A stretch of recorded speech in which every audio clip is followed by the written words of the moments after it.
There's this moment early on in your art journey when someone might say you'll find your art style.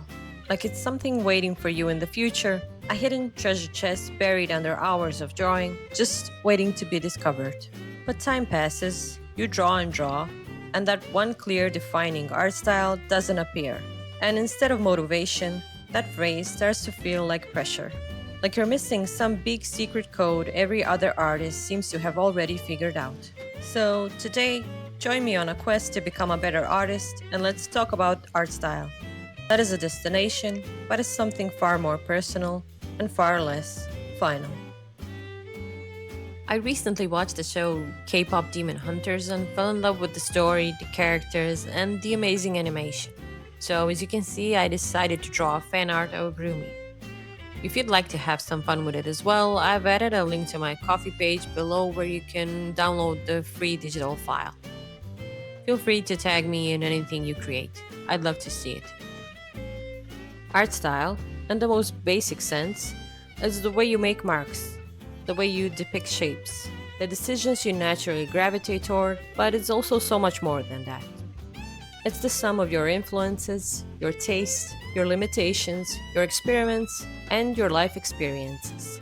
It's not just the clean line work or the colors you choose, it's the pacing of your hand, the things you care about enough to draw them over and over again, the emotions you return to without even realizing it. And here's the part we don't talk about enough. You don't find your style, you grow into it. Like a language you slowly become fluent in. In the early stages, it makes sense to copy what you admire. We all did it after all. We mimic our favorite artists and try on their techniques. Sometimes it feels clumsy or inauthentic, but it's not. It's how we learn to move. I remember drawing my favorite shows as a kid or faithfully tracing them on the windows. But it's important we don't get stuck there, stuck in the fear of being original as we start to lose the spark. We begin to believe that someone else's style is better, more right, more valid, that it's worth copying instead of trusting our own artistic voice, and that can paralyze us. Style isn't one thing, it's a pattern of many things that come together over time into a greater whole. It's not a signature you create once, it's something that shifts as you shift, something that grows alongside your skills, your thoughts, and your life. So, if your work looks different now than it did last year, good. It means you're growing and changing, and that means you're paying attention. We put so much pressure on ourselves to define who we are, especially in art, to brand it, to package it neatly. But style is a bit wilder than that, a bit messier, and honestly, that's what makes it interesting. Wouldn't it be boring if we all had the same thoughts and the same opinions, the same way we like our coffee or the same daily routine? That would be a crazy world to live in, and I don't mean it in a good way. You'll notice it in small ways first, or someone else will point it out to you.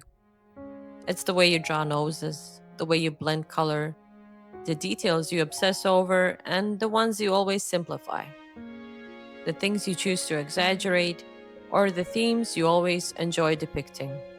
They show up again and again like your own rhythm, like muscle memory that you didn't plan for. And sometimes you don't even see it until someone else points it out. I've had people say, "Oh, I knew that was yours," and I'll be completely surprised because I still feel like I'm just figuring it out. But maybe that's the point.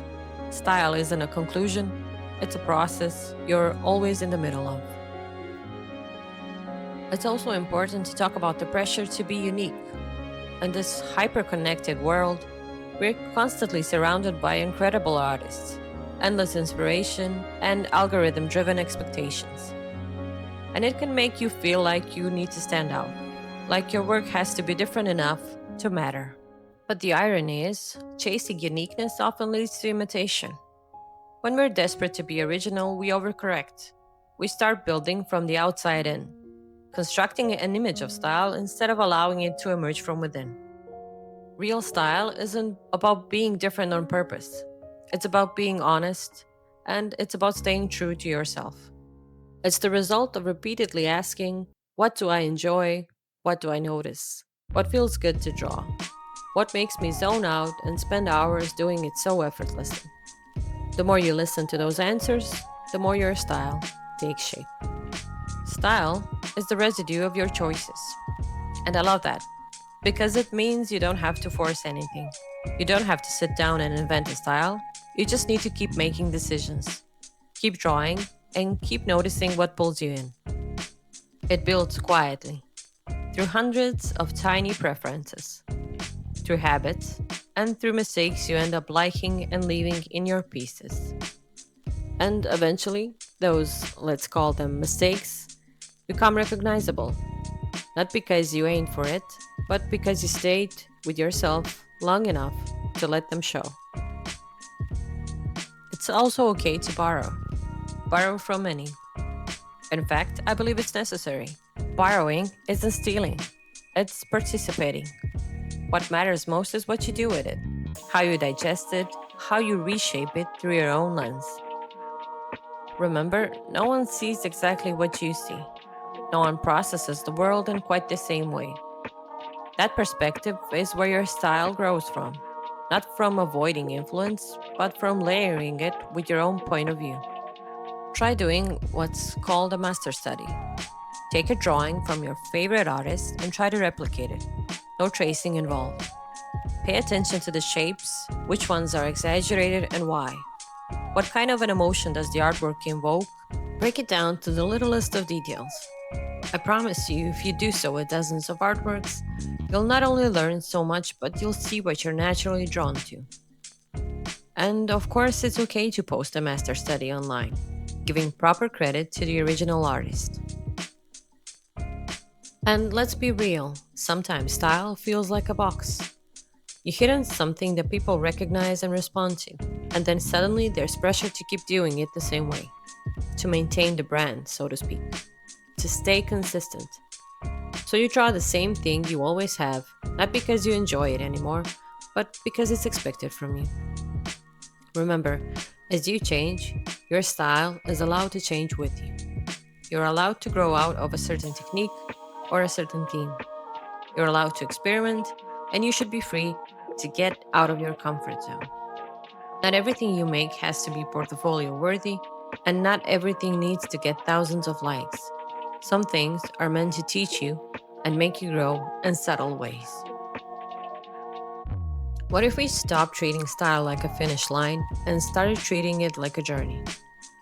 One that you return to again and again, not because it's easy, but because it helps you reflect on who you are at the moment.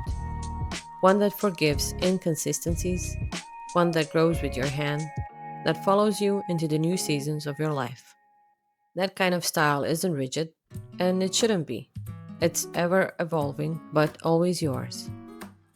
If you've made this far into the video, please leave a heart in the comments to encourage yourself and others to follow the journey a little closer. By this stage, I was really struggling so much, I wanted to scrap the whole piece, but I decided to move to my bigger tablet for some adjustments and experimentation. So, if you're feeling lost in your style, or frustrated that you haven't found the one, take a step back. Look at what you've made over the past year. Try to notice the patterns, the preferences, the quiet instincts that keep showing up. Your style isn't something you need to force, it's something that's already unfolding. You just don't realize it yet.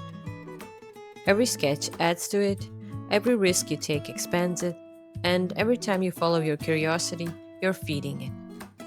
It's not about being different, it's about being authentic and true to yourself. And truth, even in small amounts, is magnetic. People recognize it, they feel it, and that's what draws them in. Not the perfect rendering or the trendy aesthetics, but the honesty behind your marks. And that's what makes a style yours. Not just the visuals, but the voice, your voice. And it's worth listening to. As always, I'll see you in the next one.